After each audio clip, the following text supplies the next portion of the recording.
Hello everyone, my name is Etima Bowman. I am currently the Dean of Instruction over at KIPP Sunnyside High School, and I would first like to thank you all for the opportunity to be able to apply for the School Leadership Position program. I have served in public education for 19 years. This is my 20th year, and this is my first year as a big KIPPster, and it has been an overwhelmingly exciting experience. The first question of this particular video essay is to discuss what I believe it means to be a leader at KIPP.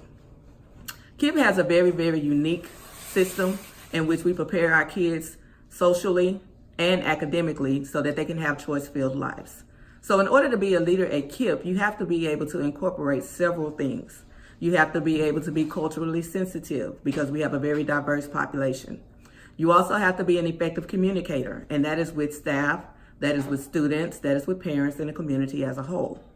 Another thing you have to be able to do is be competent to make sure that you've taken the time to research, continue self-development, continue personal development as well as professional development as you hone in on your skills, because of course, as leaders, what we do trickles down through the rest of the school as well as the community and all others involved.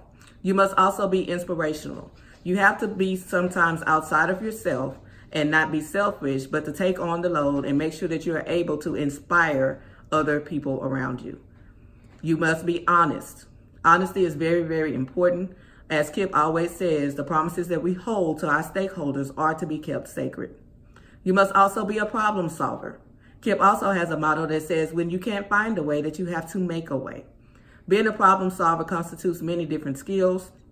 That includes being a collaborator, being able to work with people, to be able to bring about the best possible outcome.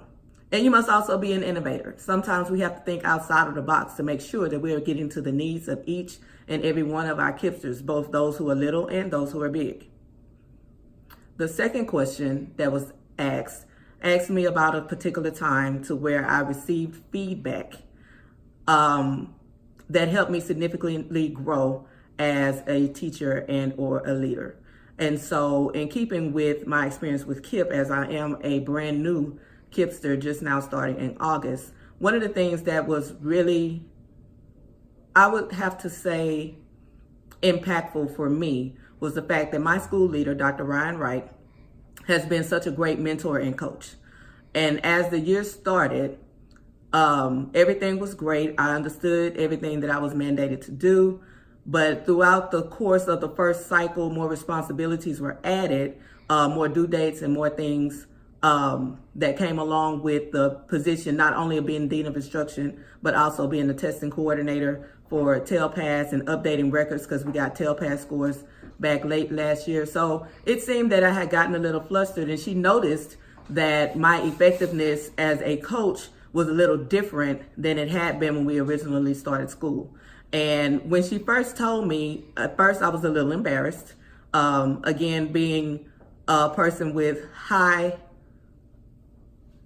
I guess, expectations of myself. I was a little embarrassed that that change had been noted so quickly.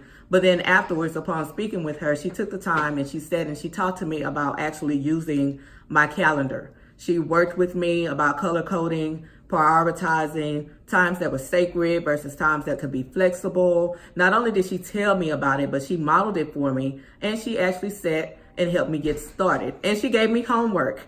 She literally gave me homework over the weekend to finish completing my calendar. And so when I got back to school and began to implement that calendar, things seemed a lot more clearer. I was a lot more effective and able to effectively do all of the components and all of the things that were mandated for me to do at the time. And not only did that impact me, that also impacted my coaching with my team, because I had to share that information with my teachers as well, as they were sometimes falling behind in schedules and meeting deadlines. Lastly, the question that was asked was a song that best describes me. And so the song that best describes me is a song called Kingdom by Ruth LaAndra. And the most critical part is that the change that I want to see is in me. Thank you so much for your time.